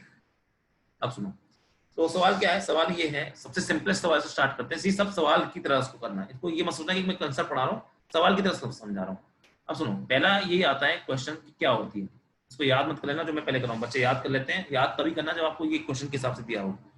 मान लो यहाँ पे एक बंदा खड़ा है, कौन खड़ा है, बंदा बंदी जो भी खड़ा है, जिसको आप देखना, जो अपने आप को बड़ा देखना चाहता है, और उसकी टोटल हाइट है यहाँ से आपकी h, टोटल हाइट क्या बता दी मैंने इसकी h। एक बंदा बंदी कोई भी खड़ा है, तो बंदा बंदी का नाम कर देते हैं, चलो तृप्ति जी को हमने 11 रुपए जिताए हैं लास्ट क्लास में, तृप्ति जी ने हमको 11 रुपए जीते हैं, तो उनके नाम पे, आज के नाम पे हम करते हैं। तृप्ति जी की मान लीजिए हाइट है h, एक्चुअल हाइट नहीं पूछेंगे, ठीक है, तृप्ति जी की हाइट है h, और मान लीजिए तृप्ति के सामने एक दीवार है, क्या है, दीवार, और दीवार पे तृप्ति जी को क्या करना है, क्या कर सकते हैं दीवार के साथ में, दीवार पे आपको कुछ टांगना है, क्या टांगना है, मिरर टांगना है, दीवार पे आपको क्या टांगना है, मिरर टांगना है। तो सवाल ये पूछा जा रहा है कि जो आपकी तृप्ति जी हैं, जो आपकी तृप्ति जी हैं, वो आपका कहाँ टांगे मिरर, मतलब वो ये वाई, इस वाई को क्या बोलता हूँ, इस वाई को मैं बोलता हूँ position of base of mirror. सवाल क्या हो गया कि उस मिरर का बेस, जो उस मिरर का बेस कितना ऊपर होना चाहिए ग्राउंड से, पहला सवाल ये। दूसरा सवाल ये बन रहा है आपका कि उस मिरर की लेंथ, मान लो ये मिरर बनता है यहाँ पे, ये मिरर है आपका, उस मिरर की लेंथ, उसको मैं ले लेता हूँ L, ये क्या है आपकी मिनिमम लेंथ ऑफ मिरर, ये कितनी है, ये कितनी होनी चाहिए, ये सवाल बनता है। आई होप समझ में आया कि दोनों चीज हमको यहाँ निकालनी है। अब कैसे निकालेंगे समझो। अब मैंने इस केस में क्या माना है ना, मैंने इस केस में ये मान लिया कि जो तृप्ति जी का ऐसा है नहीं, वैसे तृप्ति जी की आंख उनकी सबसे ऊपर है, मतलब आंख के ऊपर उनकी कुछ है ही नहीं। तृप्ति जी क्या करना है आपको, तृप्ति जी की आंख के ऊपर का पोर्शन सब उड़ा दो और दिमाग उड़ा दो, ठीक है, दिमाग और सर का जो भी खोखड़ा है सब उड़ा दो। तो तृप्ति की आंख बिल्कुल यहीं पर है। क्यों आंख में बनाना है, अबे अब जो इमेज बनेगी, अगर तृप्ति जी को अपनी आंख सॉरी इमेज देखनी होगी तो वो आंखों में तो देख सकती हैं। अब मैंने आपको क्या बताया था स्टार्टिंग क्लास में, आप अपनी रिफ्लेक्शन देखते हो, इमेज को अगर आपको देखना है तो आप रिफ्लेक्शन देखते हो, कभी इंसिडेंट नहीं देखते हो। मतलब जो भी रेट टकरा के आनी चाहिए वो तृप्ति जी की कहाँ पड़नी चाहिए, आंखों में पड़नी चाहिए, सही है। अब सुनो, अगर तृप्ति जी को अपनी पूरी हाइट देखनी है, इसका मतलब तृप्ति जी को अपनी आंखें भी देखनी चाहिए और तृप्ति जी को अपने पैर के जो भी होते हैं, जूतियां या चप्पल है या जो भी है, पैर के टो भी दिखाई देना चाहिए।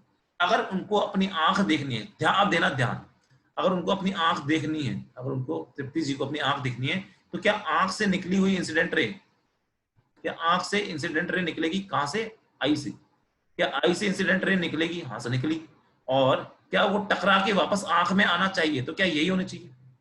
और मैं बोलना चाहता हूं कि सर मेरे को तृप्ति जी को अपनी आंखें देखनी, तो यहाँ से इंसिडेंट रे निकले इस तरह से कि टकरा के वापस आंख में पड़े, तो क्या यही केस बन सकता है, ठीक है। दूसरा, अगर तृप्ति जी को अपनी टांगे देखनी है, मतलब टांग का सबसे एक कोना देखना है, पॉइंट देखना है, तो क्या करना होगा, टांगों से निकलेगी इंसिडेंट रे और वो लगभग यहाँ टकना चाहिए जहां पर मिनिमम लेंथ ऑफ मिरर खत्म हो रहा है, क्योंकि आपको मिनिमम लेंथ निकाली, यानी बेस जहां पे आप कर रहे हैं, ये हो गई इंसिडेंट रे, और यहां से निकल के क्या वो आंखों में पड़नी चाहिए, हाँ सर आंखों में पड़ना चाहिए, राइट। ये बात भी समझ में आ गई, चलो बहुत बढ़िया, मजा आ गया, अच्छी बात है। मतलब आपका ये बन गया डायग्राम, ये एक लाइन ऐसे घुस गई आंखों में, तभी क्या होगा, इसी केस में तृप्ति जी को अपनी पूरी इमेज दिखाई देगी। कैसे दिखाई देगी, मैं सामने बनाया नहीं है, मैं सामने बनाता हूं, चलो। ये आपकी तृप्ति जी की हो गई हाइट, एक्चुअल हाइट। तृप्ति जी क्या बोल रही है, मुझे आंखें देखनी है, तो आंखें ये इनकी आंखों की इमेज ये हो गई। टांगे देखनी है तो टांगे से ये निकली और ये लाइट गई, तो क्या टांगे की जो वर्चुअल इमेज बनेगी वो कुछ यहाँ बनेगी। तो क्या तृप्ति जी को अपनी पूरी हाइट दिखाई दे जाएगी? हाँ सर, तृप्ति जी को अपनी पूरी हाइट दिखाई दे जाएगी। अगर तृप्ति जी को अपनी पूरी हाइट दिखाई दे नहीं है तो सवाल यही बनता है, सवाल क्या बनता है, सवाल यही बनता है, हाँ सवाल क्या बनता है कि आपका ये एल की वैल्यू कितनी होनी चाहिए, आपकी ये एल की वैल्यू कितनी होनी चाहिए और आपकी ये नीचे से कितना ऊपर होना चाहिए। तो ये क्वेश्चन तो क्या है बच्चों, बहुत ही ज्यादा सिंपल है, उस क्वेश्चन को आप याद भी कर सकते हैं। क्वेश्चन क्या है, पहली बात तो बहुत ज्यादा सिंपल है, उस क्वेश्चन को आप याद भी कर सकते हो। ठीक है, अब सुनो कैसे करेंगे क्वेश्चन। क्वेश्चन को करने का टेक्निक तो इसको तो सीधे सीधे बता भी सकते हो आप, बहुत इसमें कोई दिमाग नहीं लगाना है। तो देखो ये यही वाला सिमिलर ट्रायंगल कॉन्सेप्ट यूज करना है। सिमिलर ट्रायंगल में याद है मैंने आपको बताया था कि जब भी कोई दो ट्रायंगल इस तरह से होते हैं, एक बड़ा वाला ट्रायंगल और उसके अंदर एक छोटा वाला ट्रायंगल इस तरह से कि ये लाइन पैरेलल है, तो क्या आप सिमिलर ट्रायंगल वाला कॉन्सेप्ट लगा सकते हो जो मैंने आपको बताया था, वही वही लगाना है यहाँ पे। अगर उसी कंसेप्ट का मैं यहाँ पे यूज करता हूँ तो यहाँ पे ट्रायंगल आपकी कैसे बनेंगे, सुनो यहाँ पे ट्रायंगल कैसे बनेंगे। तो देखो एक हाइट हो गई जी की ये, राइट, दूसरा ट्रायंगल दिखना है मुझे, तो ट्रायंगल दिखना, सुनो दूसरा क्या हो गया कि आंख देखनी है, तो ये बन गई आपकी इमेज यहां तक, ये यहां पर आपकी इमेज है, यहां पे आंख थी। दूसरी बात क्या यहां पर, एक सेकंड तो मुझे बना ही नहीं दो पहले,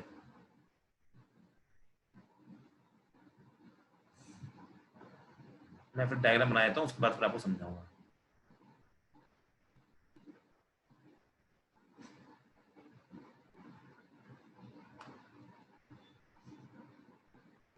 सर क्या बनाए जा रहे हो, कलाकारी कर रहा हूँ, चुपचाप सुनो।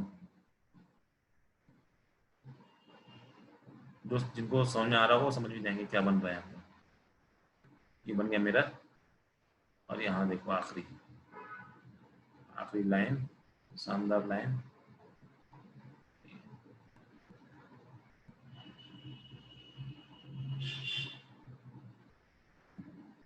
ठीक है, अब सुनो क्या हुआ है, पूरा खेला यहाँ पे समझो अच्छे से। तो सुनो, मैंने बोला कि तृप्ति जी की हाइट क्या है, यहाँ पे h हाइट है, हाँ कि ना, ये तृप्ति जी की हाइट है आपकी h, पूरा टेढ़ा मेढ़ा बनना है। अब सुनो यहाँ पे अगर मैं बात करूँ, मैं सारी चीज समझाता हूँ कि क्या क्या बनाया मैंने यहाँ पे। तो सुनो तृप्ति जी की हाइट थी ये, राइट, ये है मिरर, ये रहा ये वाला मिरर, ठीक है। यहाँ से आंखों से निकली इंसिडेंट रे तृप्ति जी, सॉरी यहाँ पे टांग से निकली इंसिडेंट रे और वो आंखों में पड़ी, ये वाली, और उसको अगर मैं एक्सटेंड करता हूँ आगे तो क्या ये आपकी टांगों की इमेज बन गई यहाँ पे, हाँ सर बन गई। ये आंख है, आंख की इमेज अगर देखनी है तो आंख से इमेज निकली टकरा के वापस आई, लेकिन उसकी वर्चुअल इमेज बनानी तो मुझे यहाँ बनानी, तो ये हो गया आई लेवल और ये हो गया आपका टांग का लेवल ऑफ इमेज, ये वाली बात। अब तुम ध्यान दो इस ट्रायंगल पे, क्या ये ट्रायंगल दिख रहा है बड़ा वाला ट्रायंगल, तो हर बार मैं वो एबीसीडी मत लिखवाऊं मेरे से, तो टाइम वेस्ट होता है उससे। ये एक बड़ा ट्रायंगल देखो, ये ट्रायंगल और ये छोटे वाला ट्रायंगल, क्या ये दोनों सिमिलर होने चाहिए? हाँ सर सिमिलर होने चाहिए, अरे हाँ के ना, सिमिलर होने चाहिए। अब सुनो अगर सिमिलर होने चाहिए, ठीक, अगर सिमिलर होने चाहिए तो मैं बोल सकता हूँ कि सिमिलर कैसे होंगे सर, ये एंगल क्या है आपका कॉमन है, ये एंगल क्या है आपका कॉमन है, और आपका ये एंगल उसके लिए कॉमन है, ये 90 डिग्री है और ये 90 डिग्री है, और ये एंगल क्या है आपका इस एंगल के बराबर है, और मैंने पहले भी समझाया है कि आपका ये तो सिमिलर ट्रायंगल बनती है, तो मतलब ये बड़ा वाला ट्रायंगल और ये छोटा वाला ट्रायंगल क्या है आपके सिमिलर है। अब बात करें एक अच्छी सी, सुनो मैंने बोला कि ये अगर मैं यहाँ से डालता हूँ ऐसे एंगल, तो ये एंगल कितना होगा सर, ये एंगल होगा थीटा, ये एंगल कितना होगा सर, ये भी एंगल होगा थीटा, ये बातें समझ आती है, थीटा थीटा एंगल, मतलब क्या ये सब कुछ सिमेट्रिकल है, क्या ये एंगल थीटा, क्या ये एंगल, क्या ये सब कुछ सिमेट्रिकल है, हाँ सब कुछ सिमेट्रिकल है। मतलब अगर मैं बात करूँ सब कुछ अगर सिमेट्रिकल होगा, वैसे तो मुझे पिछली बार डायग्राम बनाने की जरूरत नहीं थी, आप सिमेट्रिकल से समझ जाओगे। अगर सब कुछ सिमेट्रिकल है, ये एंगल थीटा है, ये एंगल थीटा है, मतलब क्या मैं पूछता हूँ, याद करो मैंने आपको एक आइसोसेलेस ट्रायंगल बताया था, अगर ये आइसोसेलेस ट्रायंगल है, अगर आइसोसेलेस ट्रायंगल है, ये साइड और ये साइड आपकी क्या है बराबर है, अगर मैं यहाँ से परपेंडिकुलर डालता हूँ, अगर मैं यहाँ से परपेंडिकुलर डालता हूँ तो क्या क्या आपका ये वाली जो साइड है क्या वो आधे आधे में बढ़ जाती है? हाँ सर आधे आधे में बढ़ जाती है। अगर आधे आधे में बढ़ जाएगी तो क्या ये वाला एंगल और ये वाला एंगल भी क्या हो जाएंगे आपस में बराबर हो जाएंगे, यानी ये थीटा है तो ये भी क्या हो जाएगा आपका थीटा के बराबर हो जाएगा, ये आइसोसेलेस बिल्कुल सिमेट्रिकल बढ़ जाता है ना, ये हो जाएगा। तो अगर तुम ध्यान दो, अगर तुम ध्यान दो, इसका मतलब ये जो ट्रायंगल दिख रहा है तुम्हें, दो तीन तरीके से समझा सकते हैं इसको, पर आप सबसे सिंपल तरीका यही है। अगर तुम ध्यान दो इस ट्रायंगल को देखो, अगर इस ट्रायंगल क्या ये थीटा और क्या ये थीटा बराबर है? हाँ सर ये थीटा और थीटा बराबर है, तो क्या इसका मतलब ये ट्रायंगल क्या होगा, एक आइसोसेलेस ट्रायंगल होगा। ये ट्रायंगल क्या होगा, आइसोसेलेस। अगर ये ट्रायंगल आइसोसेलेस है, अगर ये ट्रायंगल आइसोसेलेस है, आखिरी में तो बच्चों आपको फॉर्मूला याद रखना है, मतलब वो बता दूंगा जो मैं निकल के आने वाला है। अगर ये आइसोसेलेस ट्रायंगल है, इसका मतलब ये वाली हाइट, ये वाली चीज और ये वाली चीज बराबर होनी चाहिए। अगर ये दोनों बराबर हैं तो मतलब क्या, ये टोटल है h, और बराबर करने के लिए क्या ये आधी आधी होनी चाहिए। हाँ सर, आधी आधी होनी चाहिए, यानी ये क्या होना चाहिए, h/2 होना चाहिए, और ये भी क्या होना चाहिए आपका, h/2 होना चाहिए। आई बात समझ में, ये h/2, ये h/2। तो मिरर की मिनिमम लेंथ कितनी चाहिए आपको, आंसर हो जाएगा सर h/2। अगर मिरर की लेंथ h/2 है तो ये वाली लेंथ कितनी हो जाएगी, सर ये टोटल कितना है, टोटल h है, तो ये कितना हो जाएगा सर, ये h minus h/2, then this will be your h/2।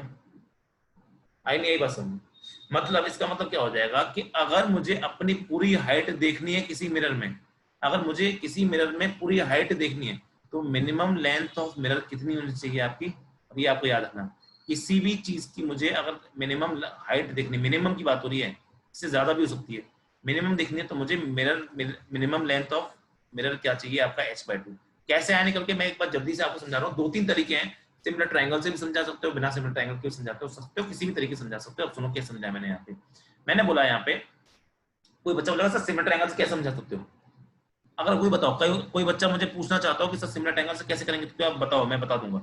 अगर किसी बच्चे को डाउट है सिमिलर ट्रायंगल से कैसे करेंगे, तो मैं वो भी बता दूंगा। मेरे पास दो तीन तरीके हैं, पर बेस्ट तरीका ये है कि सिमेट्री से कर दो। सिमेट्री कैसे, सर जब आपका आइसोसेलेस ट्रायंगल बनता है, तो समझो वापस बताया, तो आइसोसेलेस ट्रायंगल बनता है यहाँ पे इस तरह से, ये आइसोसेलेस ट्रायंगल बना, तो मैंने अगर बीच में परपेंडिकुलर डालता हूं, तो परपेंडिकुलर इस वाली साइड को इस वाली साइड को बराबर बांट देता है, यानी आधा आधा बांट देता है, और ये एंगल और ये एंगल बराबर होते हैं। जब मैं यहाँ पे देखता हूँ तो ये एंगल ऑफ इंसिडेंस है, ये एंगल ऑफ रिफ्लेक्शन है, क्योंकि दोनों के दोनों बराबर हैं, क्योंकि एंगल ऑफ इंसिडेंस और एंगल ऑफ रिफ्लेक्शन आपके दोनों किस बराबर है। इसका मतलब ये आइसोसेलेस ट्रायंगल की तरह काम कर रहा है, व्हिच मींस कि ये और ये बराबर होने चाहिए। टोटल h है तो ये आधे आधे, यानी h/2 होना चाहिए। अब ये h/2 और ये h/2, सुनो इसी के सामने तो मिरर है, यानी ये अगर h/2 है तो ये भी h/2 होना चाहिए।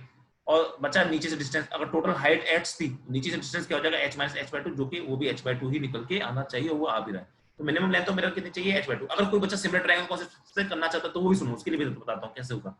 तो सुनो, कोई बच्चा इंटेलिजेंट है, सुपर इंटेलिजेंट है, वो सुनो, वैसे सभी सुपर इंटेलिजेंट है। तो मैंने बोला अगर आपका मिरर है ये, और मिरर से जितना डिस्टेंस होता है, अगर ये डिस्टेंस मान लो d है, अगर ये डिस्टेंस मान लो d है, तो क्या ये जो टोटल डिस्टेंस होना चाहिए, क्या ये टोटल डिस्टेंस आपका 2d होना चाहिए। अगर छोटे वाले क्यों होना चाहिए 2d, सर साफ ही बात है, ये ऑब्जेक्ट डिस्टेंस और इमेज डिस्टेंस क्या होते हैं आपके बराबर होते हैं ना। ऑब्जेक्ट डिस्टेंस और इमेज डिस्टेंस आपके क्या होते हैं, बराबर होते हैं। ऑब्जेक्ट डिस्टेंस और इमेज डिस्टेंस क्या होते हैं आपके, बराबर होते हैं। तो अगर आपका ये d है तो टोटल क्या होना चाहिए, 2d होना चाहिए। अब ये मुझे निकालना है, मिरर निकालना है ना, और ये मुझे पता है ये कितना है, ये तो टोटल h है ना। अब जितनी हाइट ऑफ, जितनी इमेज की लेंथ कितनी होती है आपके ऑब्जेक्ट के बराबर, ऑब्जेक्ट h का है तो ये भी h का होगा। अब सुनो, तो मैं क्या पूछता हूँ, इस बड़े वाले ट्रायंगल में और छोटे वाले ट्रायंगल में, तो क्या मैं आपका 2d डिवाइडेड बाय, छोटे वाले ट्रायंगल लेता हूँ, ये निकालना है मुझे, तो मैं इसको ये लिख देता हूँ, डिवाइडेड बाय क्या आपका, ध्यान दो ये h/2 और ये बड़े वाला कितने बराबर है, ये आपका h के बराबर है, इस इक्वल टू, साइड का रेशियो ले रहा हूँ, ये वाला छोटी वाली का, छोटे वाले का क्या है d है, बड़े वाले में कितना है 2d है, d से d खाएगा तो ये वाली लेंथ कितनी निकल के आ जाएगी, it will come out to be, it will also come out to be h/2। तो इससे निकाल लो, उससे निकाल लो, किसी से निकाल लो, आंसर तो सेम ही आएगा। अगर ये h/2 निकल के आया, नीचे से कितना बचा, टोटल h माइनस h/2। तो देखो तरीके मेरे पास बहुत है फिजिक्स करने के, आप किस तरीके से करना चाहते हो। और मैंने आपको आइसोसेलेस ट्रायंगल भी पढ़ाया था, और मैंने आपको सिमिलर ट्रायंगल भी पढ़ाया था, दोनों से मैंने आपको यहाँ पे सवाल करके बता दिया। आई होप कि आपके अच्छे से समझ में आया होगा। ठीक है, समझ में आया, किसी को डाउट जल्दी बताओ, किसी को डाउट, फिर हम सवाल करेंगे। ये हमारा आखिरी टॉपिक है, इसमें फिर हमें को एक दो तरह के एक दो सवाल करने हैं, और ये यहाँ पे फिर आपका प्लेन मिरर खत्म हो जाएगा। आज आपका प्लेन मिरर खत्म है, अगर आज प्लेन मिरर खत्म है तो मैं कल या परसों आपको एक और शीट दूंगा, कल और परसों आपको, कल या परसों आपको एक और शीट दूंगा, सेकंड पार्ट है मिरर का, प्लेन मिरर का, उसमें सारे सवाल होंगे प्लेन मिरर के। उसके बाद फिर हम नेक्स्ट टॉपिक जो शुरू करेंगे, it will be your spherical mirrors, important है स्फेरिकल मिरर्स आपके लिए। ठीक है, तो ये आई होप कि सबको समझ में आ गया होगा। ठीक है, समझ में आ गया सर, आ गया सर, आ गया। ठीक है, कोई नहीं, बहुत सिंपल चीज है, सिंपल ज्योमेट्री यूज कर रहा हूँ। ठीक है, समझाने बेटा बहुत जान निकलती है, समझने में कोई जान नहीं निकलती, समझ में कोई टीचर पर डिपेंड करती है। और तुम्हें पता ही है मैं कितना बेहतरीन वाला टीचर हूँ। और अपने मुंह मियां बिट्टू, कैसे ना करें, अब तुम जैसे बच्चा अगर वैसे पढ़ोगे तो मैं अच्छा ही होऊंगा ना। अरे सर आपने हमारी तारीफ करती, उल्टा उल्टा तीर। चलो अब करते हैं सवाल, अब सवाल करते हैं। बस याद क्या रखना, मैं तो आप कंसेप्ट क्या है कि अगर यहाँ पे हाइट h है और मुझे इस पूरी हाइट को देखना है तो सामने मिरर की हाइट क्या होनी चाहिए, h/2 होनी चाहिए, बस ये याद रखो। ठीक है, जितनी भी हाइट को मुझे देखना है उसकी हाइट का मुझे आधा मिरर तो चाहिए ही चाहिए देखने के लिए, आंखों में पड़ने के लिए। अब हम लौटाते हैं, अब एक क्वेश्चन करते हैं और ये बहुत ही प्यारा क्वेश्चन लगता है मुझे तो। ठीक है, यहाँ पे अपन एग्जाम हम हाइट लेते हैं किसी की, मान लो ये हो गई हाइट। ठीक है, किसका नाम लें? ठीक है, अपन ले लेते हैं नाम, हैप्पी का नाम ले लेते हैं, चलो हैप्पी विल बी हैप्पी। ठीक है, हैप्पी जी की मैंने यहाँ पे खड़ा कर दिया और हैप्पी जी नॉर्मल इंसान है, तृप्ति जी की तरह नहीं है कि तृप्ति जी के ऊपर की मुंडी ने हमने गायब कर दी थी। एक्चुअल दुनिया में क्या आपकी मुंडी और हेड में और आपकी आंखों में फर्क होता है? और आपको देखनी है इमेज तो आपको आंखी की जरूरत पड़ेगी, मतलब फाइनल आपकी आंखों में इमेज पड़नी चाहिए, राइट? ये होना चाहिए। अब सुनो, मैंने बोला सवाल आपसे कि आपकी किसी चीज की टोटल हाइट यहां से लेकर यहां तक, चलो ये बनाते हैं, और यहां पर मैंने कहीं बना दिया मिरर, यहाँ मैंने बना दी, यहाँ पे मैंने वो दीवार बनाई है जिस दीवार को मुझे मिरर लगाना है। सवाल है आपका फिर से वही, अब मैं मिरर नहीं बना रहा ना, मैं नीचे, सवाल है आपका find the minimum length of mirror. आपको पता क्या करना है, find the minimum length of mirror. तो बच्चों इसको मैं शॉर्ट मेथड से कराऊंगा थोड़ा सा, क्योंकि आपको वो पता नहीं, ये वाला कंसेप्ट पता होना चाहिए बस। Find the minimum length of mirror and position, position मतलब नीचे से कितना ऊपर होना चाहिए, बस वो वाली बात। कैसे निकालेंगे सुनो। तो मैंने कहा कि अगर ये जो टॉप लेवल है ये आपका हेड है पीजी का, और ये आपका नीचे का सबसे, ये लेग का जो सबसे टो है वो लेवल है, और दोनों को देखना है, तो देखने के लिए क्या आंखें चाहिए, मतलब दोनों की जो रिफ्लेक्टेड रे आनी चाहिए वो कहाँ पड़नी चाहिए, आंख में पड़नी चाहिए। अब मान लो कि यहाँ से लेकर यहाँ तक का जो डिस्टेंस है वो आपका 10 सेंटीमीटर का है, यहाँ से लेकर यहाँ तक का जो डिस्टेंस है वो कितना है, 10 सेंटीमीटर है, और यहाँ से लेकर यहाँ तक का जो टोटल हाइट है उसको आप मान लो कुछ 140 मान लो, 140 सेंटीमीटर मान लो। ऊपर से नीचे तक 10 है, नीचे से और टोटल ऊपर से नीचे तक आपका 140 लंबाई है। ठीक है, अब अगर हैप्पी, और सवाल यही मैं इस सवाल मैं करवा रहा हूँ, अगला सवाल आप लोग करना, सेम टू सेम सवाल अगला अपना। हाँ सर बहुत दिमाग लगता है समझाने में, दिमाग और जान दोनों। देखो हैप्पी जी बोला, हैप्पी का सवाल आ गया।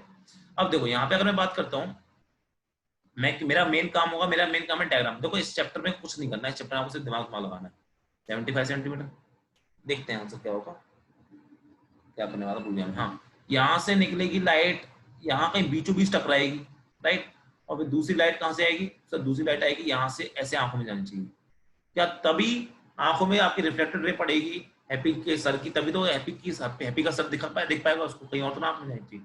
सिमिलरली मैं क्या बोलूंगा, सिमिलरली मैं बोलूंगा आपका यहाँ से लेग से निकलना चाहिए लाइट इंसिडेंट, और वो कहाँ पर जानी चाहिए, यहाँ से वो आपके आई लेवल में घुसनी चाहिए। आई नहीं आई, बस आंसर आ गया। अगर ऐसा होगा, अब सुनो, तो इमेज कितनी, मिरर कहाँ चाहिए फिर आपको, सर मिरर चाहिए मुझे यहाँ से लेकर यहाँ तक। अगर मुझे यहाँ से यहाँ तक का मिरर मिल गया तो क्या मैं अपने टो को देख पाऊंगा, लेग की, हाँ, क्या हेड को देख पाऊंगा? मतलब बच्चों मुझे चाहिए आपका यहाँ से यहाँ तक का मिरर चाहिए बस। अगर मुझे मिनिमम लेंथ जो मिरर की है वो मुझे इतनी तो चाहिए, अगर इससे ज्यादा हो तो बढ़िया है, इससे कम हो तो मैं अपनी कोई ना कोई चीज मिस कर जाऊंगा। कोई फील्ड ऑफ व्यू वाला कंसेप्ट है। ये हो गई एल, मतलब मुझे एल निकालना है। मेन एल निकल गया तो नीचे से ये लेंथ वाई जो होती है ये भी निकल आएगी, क्यों? तो सामने वाली टोटल हाइट तो मुझे पता ही है। अब कैसे निकालेंगे? तृप्ति जी का आंसर है 65, आपका हैप्पी का आंसर 75। हैप्पी जी गलत आंसर हुआ ना, बड़ी शर्म की बात है, आपकी हाइट को देख रहे हैं आप। ठीक है, तो देखो अगर एल निकालना है मुझे और वाई निकालना है, कैसे निकालेंगे, कैसे सोचो, तो दिमाग लगाते हैं। देखो भूल जाओ कि यहाँ पे हेड है और यहाँ पे आई है, भूल जाओ कि तुम्हारे नीचे वाला कोई सामान बचा है, नीचे वाला सामान मतलब आपके आई के नीचे। तो क्या ये वही सवाल नहीं हो गया कि सर आपके सामने एक एच हाइट का बंदा है यहाँ पर, इसकी वैल्यू यहाँ पे 20 है, और उसके लिए मुझे मिरर चाहिए, तो मिरर कहाँ चाहिए होगा, साफ सी बात है मिरर इतना चाहिए होगा। ठीक है, तो मतलब मुझे ये लेंथ निकालनी है, ये L1 बोल दिया। तो क्या ये और कुछ नहीं, क्या ये 20/2 नहीं हो जाएगा? कैसे? अरे जब याद करो, जब मुझे इतनी लेंथ देखनी होती थी और यहाँ मिरर चाहिए होता था, तो उस मिरर अगर ये h होता था तो इसकी हाइट कितनी चाहिए होती, इसकी हाइट मुझे h/2 चाहिए होती थी, राइट? तो वैसे ही सवाल हो गया, अगर ये टोटल 20 है और 20 को मुझे देखना है मिरर में, तो वो कितना होना चाहिए, वो 20/2 होना चाहिए, यानी 10 सेंटीमीटर। मतलब अगर सिर्फ उसको अपनी मुंडी को देखना है, सिर्फ सर को देखना है, तो सिर्फ सर का पार्ट देखने को उसको 10 सेंटीमीटर की लेंथ चाहिए ही होगी। अगर 10 सेंटीमीटर की लेंथ उतनी जगह पे अवेलेबल नहीं होगी तो वो अपनी हाइट को भी देख नहीं पाएगा। आई बात समझ में? बिल्कुल आई। अब सुनो दूसरा, अगर उसको अपनी टांगे देखनी है तो टांगों का अलग कंसेप्ट करते हैं। टांगों वाला कंसेप्ट वही हो जाएगा कि यहाँ पर आई है, ये तो पिछले वाले सवाल है ना, और यहाँ पर आपकी टांगे, अगर ये आपकी, अच्छा इसकी हाइट कितनी होगी टोटल, सर आपका ये 140 है और वो 10 है, तो टोटल बचा कितना, ये बचेगा आपका 130 बचा, राइट, 130 बचा। तो अगर आपको इमेज देखनी है तो क्या आपको यहाँ पे मिरर चाहिए, हाँ सर यहाँ पे मिरर चाहिए। कितना मिरर चाहिए होगा सर, आधा, किसका आधा, 130 का आधा यानी 65 सेंटीमीटर। क्या 65 सेंटीमीटर चाहिए होगा, हाँ तो 65 सेंटीमीटर चाहिए होगा। तो उस केस में मतलब आपको टोटल मिरर कितना चाहिए, इतना मिरर चाहिए आपको हेड देखने के लिए, इतना मिरर चाहिए आपको लेग देखने के लिए। तो टोटल लेंथ ऑफ मिरर कितनी चाहिए सर, वो चाहिए मुझे 10 प्लस 65 यानी आपको चाहिए टोटल 75 सेंटीमीटर की लेंथ चाहिए। आया नहीं आया, कुछ कुछ दिमाग लगाना था इसमें, कोई फालतू दिमाग लगाना, जब बस बस पिछले वाले कॉन्सेप्ट का यूज करके ही कर दिया आपने। इतने इजी सवाल वैसे होते नहीं है। आई होप कि आपकी क्वेश्चन समझ में आया होगा, राइट, आई होप कि क्वेश्चन आपके समझ में आया होगा। तो आपकी क्या है, 75 सेंटीमीटर, कुछ नहीं, वो हाइट ये हाइट आंसर, आई होप ये समझ आ गया, ठीक है। चलो ये क्वेश्चन कर लिया अपन ने, अब एक काम करते हैं, एक क्वेश्चन मैं आपको होमवर्क देता हूँ, उसके बाद अपन होमवर्क मतलब अभी करना है, और उसके बाद फिर अपन छुट्टी करते हैं आज की, तो टाइम भी बहुत हो गया, 11 बजने वाले हैं, ठीक है। जिंदगी जिंदगी खराब होगी, वो कौन सा था गुट्टी का, हमारी जिंदगी बर्बाद हो गई। चलो क्वेश्चन करें, क्वेश्चन अब इस बार एग्जांपल लेते हैं, किसका सबसे आखिरी किसका नाम आया, ऋतु जी का नाम आया, तो इस बार ऋतु जी को पकड़ते हैं। ऋतु जी, चलिए ऋतु जी खेलते हैं आपके साथ में। ऋतु जी का जो हाइट है हमने, और ऋतु जी को भी हम नॉर्मल लेंगे, ऋतु जी की हाइट को मैं चुनूंगा, मेरी मर्जी, मैं जो भी हाइट चुनूंगा, आप चाहे चाहे आप 7 फुट की हो, चाहे आप खली हो, जो भी हो, ठीक है। तो ऋतु जी की अगर बात करते हैं तो मैंने बोला ऋतु जी भी नॉर्मल इंसान है, और नॉर्मल इंसान को मतलब उनकी नॉर्मल आंखें हैं, ऋतु जी की तरह आंखें नहीं है उनकी, ठीक है। और यहाँ पे उनकी नीचे वाला आई लेवल और ये उनका लेग का लेवल है, और मुझे इमेज को देखना है, और यहाँ पे कहीं भी आपका आ गया, सही है। जो ऋतु जी की आंखें हैं वो ऊपर से 20 सेंटीमीटर पे हैं, और आपकी जो टोटल हाइट जो दे रखी है मैंने, वो आपको 120 दे रखी है, बहुत ही कम दे रखी है, पर काम चला हुआ, क्या पता इतनी, ठीक है। तो 120 सेंटीमीटर दे रखी है।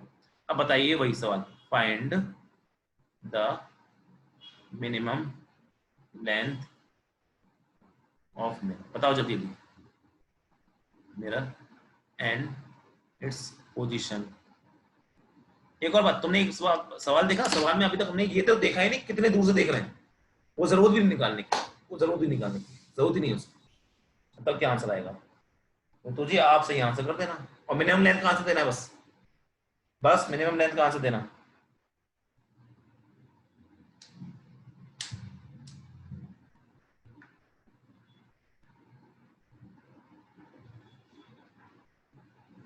सेवेंटी 60 70 आ रहे हैं बच्चों के आंसर, फिर मैं आपको शॉर्ट ट्रिक बता दूंगा इसमें। पर इसमें बच्चों हार्ड सवाल बनते हैं, यहाँ से हार्ड सवाल बनते हैं, पर वो सवाल अब नहीं पूछे जाते, जो हार्ड सवाल बनते हैं इसमें, पर वो अब नहीं पूछे जाते। मिनिमम,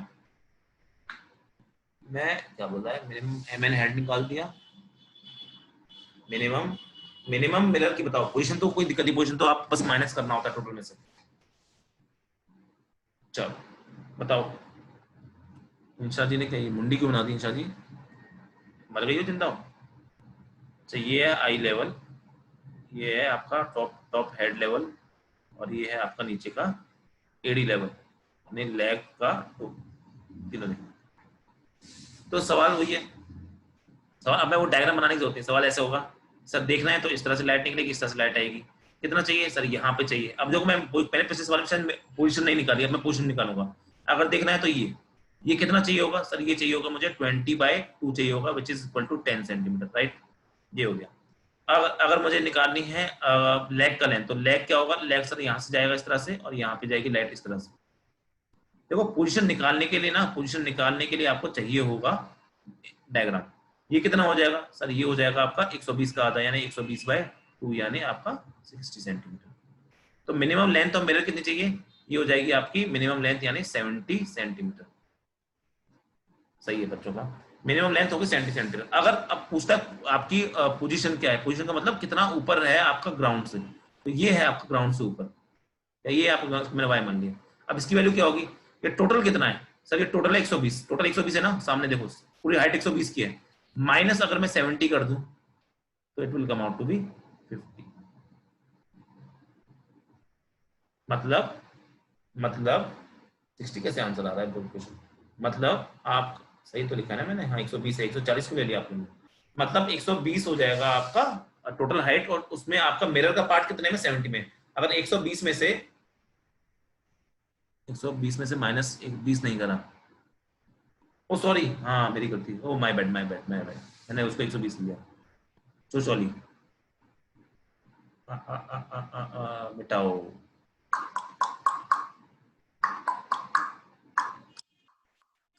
माय बैड, ऐसी गलतियां होती है एग्जाम में, और आप अपने एग्जाम में नहीं बैठे ना, और मेरी अच्छी बात है, मैं तो एग्जाम में बैठूंगा भी नहीं, अब आपको लोग बैठना है तो आप ही गलतियां करो, मैं तो क्या बाद में करेक्शन भी कर सकता हूँ। ठीक है, तो ये कितना हो जाएगा, मैंने ये वाला डिस्टेंस लेना है, ये वाला टोटल, तो ये वाला टोटल क्या होगा, ये आपका 100 होगा, यहाँ पे क्या हो जाएगा 100/2 का, विच इज इक्वल टू आपका 50, 50 + 10 कितना हो जाएगा 60 सेंटीमीटर। ये होगी आपकी मिनिमम लेंथ ऑफ, ये होगी आपकी मिनिमम लेंथ ऑफ मिरर। ठीक है, इसके बाद क्या बचा है, इसके बाद बचा है ये वाली, ये कितना हो जाएगा सर, टोटल है आपका 120 माइनस कर दोगे 60, which will come out to be 60।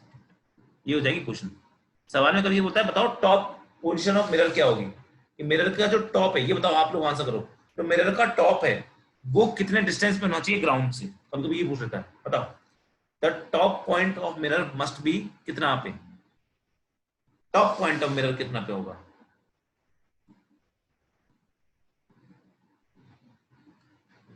बताओ रे, बताओ बताओ बताओ बताओ।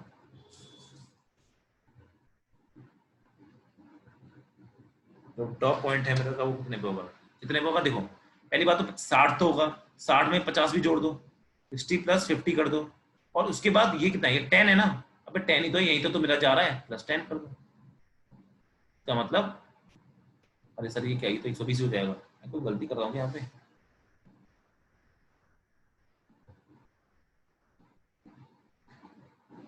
60 नीचे से है, 50 तो उसकी लेंथ हो गई, तो उसका आधा चाहिए ना, 60 का आधा चाहिए, तो आपकी हो जाएगी, मैंने क्या गलती करी, आपको गलती कर दी क्या मैंने, sorry sorry sorry sorry sorry, सही है, ये जो लेंथ होगी इसके ऊपर की, ये ऊपर वाली लेंथ, ये कितनी है 10, अरे ये 10 है, और ये ऊपर टोटल 20 तो 10, यहाँ पे ये टॉप है, यानी 120 में से मुझे 10 घटाना है, सॉरी 120 में से 10 घटाना है, यानी 110, ये टॉप पोजीशन है। वैसे कोई ऐसा एग्जाम में कुछ पूछते नहीं। अब बच्चों इससे ना, इस टॉपिक से 2-3 सवाल और भी अच्छे अच्छे बनते हैं, पर उसको मैं ना आपको कभी शीट में दूंगा, उसको मैं आपको 2 सवाल बचे हैं जो काफी हार्ड होते हैं, वो एग्जाम में आप नहीं पूछ जा रहे, डीसी पांडे में, एससी वर्मा में आपको क्वेश्चन मिलेंगे, बिल्कुल मिलेंगे, बाकायदा मिलेंगे, पर वो एग्जाम में नहीं पूछ जा रहे, वो टाइम वेस्ट हो जाएगा, हम उसको अभी बैठ के पढ़ना शुरू करेंगे, ठीक है, लेकिन वो क्वेश्चन मैं आपको शीट में दूंगा, तो शीट में जरूर देखना उन क्वेश्चन को, और फिर उसके सोल्यूशन में आपको भेजूंगा, ठीक है।